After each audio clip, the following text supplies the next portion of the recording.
असांजे धरती सिंध जे अज़ीम हिकु नामवर डॉक्टर नबी बख्श खान बलोच जे नाले सां मनसूब स्कूल जी मोहतरमा प्रिंसिपल साहिबा अदी फरीदा शेख साहिबा खे गुज़ारिश कंदासीं त हू तव्हांजे भरपूर तारीफ़ ॾिए अॻियां अचनि असांजा ख़ूबसूरत ख़्याल तव्हांजी नज़र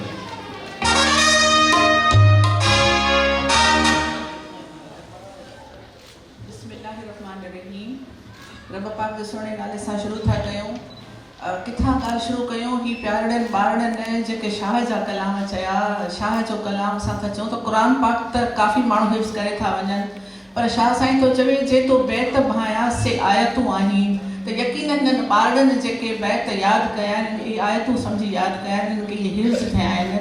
सम्झ में नथो अचे त हिननि ॿारनि खे असां कीअं शाबाशी ॾियूं, कीअं असां हिननि खे जस ॾियूं, कीअं मुबारक ॾियूं हिननि खे, हिननि जे वालिदैन खे जिन एतिरी महिनत एतिरी कोशिशि एतिरी मोहबत सां हिननि इहा शाइरी हिफ़्ज़ कई आहे।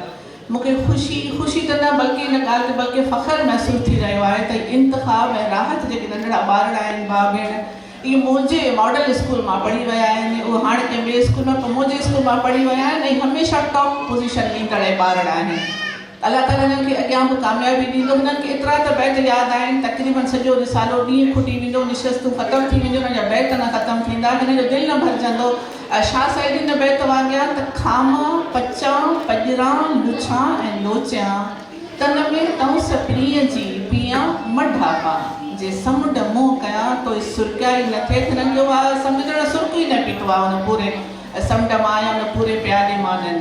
हिकिड़ी नंढड़ी तसी झुने जे ॿारनि खे शाबाशी आहे जेके एॾो डिप्राइव्ड इलाइक़े सां तालुक़ु रखनि था। पोइ बि हिननि जी जेका तव्हां कॉन्फिडेंस जी ॻाल्हि था कयो, कॉन्फिडेंस जी हू हाइट थियनि, हू टॉप लेवल ते ॿारड़ा।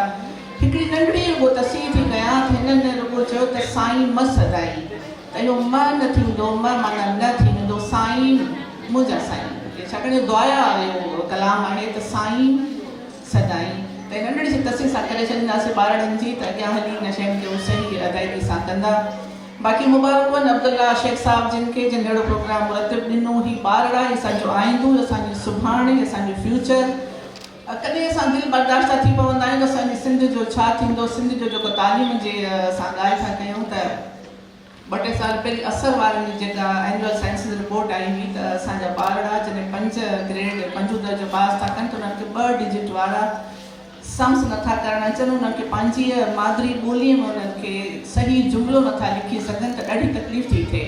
पर जॾहिं वरी अहिड़ा ॿार जॾहिं साम्हूं अचनि था जिन जो कॉन्फिडेंस, जिन जी परफॉर्मेंस उहा भले टेबलो जे हिसाब सां आहे, सॉन्ग जे हिसाब सां आहे या शाइरी जे हवाले खां आहे, उन्हनि जी हाफ़िज़ी वारी जेका कैपेबिलिटी ॿारनि में आहे त वरी असां थोरो सो असांखे एनर्जी थी मिले, हिकिड़ो वॾो साह खणूं था त न मतां सम्झी त मुआ मोर सारा, असां सम्झूं था त अञा बि रण मां उहा रड़ अचे थी। तमामु महिरबानी घणो टाइम वठो आहे, असांखे तकलीफ़ूं न आहिनि करियूं, बसि थोरो सो ॻाल्हि विसार कयूं। नंढड़ो सो नालो जो हिकिड़ी नंढड़ी ॿारड़ी आई जेका विच में जी शाह जा बेतड़ा ॿुधाई, हुन ॿारड़ी त हुन खां थोरो सो इनाम ॾींदसि। नालो भलाए छा हुन ॿारड़ी? दिलावर। अच्छा पुटड़ो आहे, नंढड़ो आहे, दिलावर। तव्हां बिलावर आहियो अलाए दिलावर आहियो, जेके ॿार तव्हां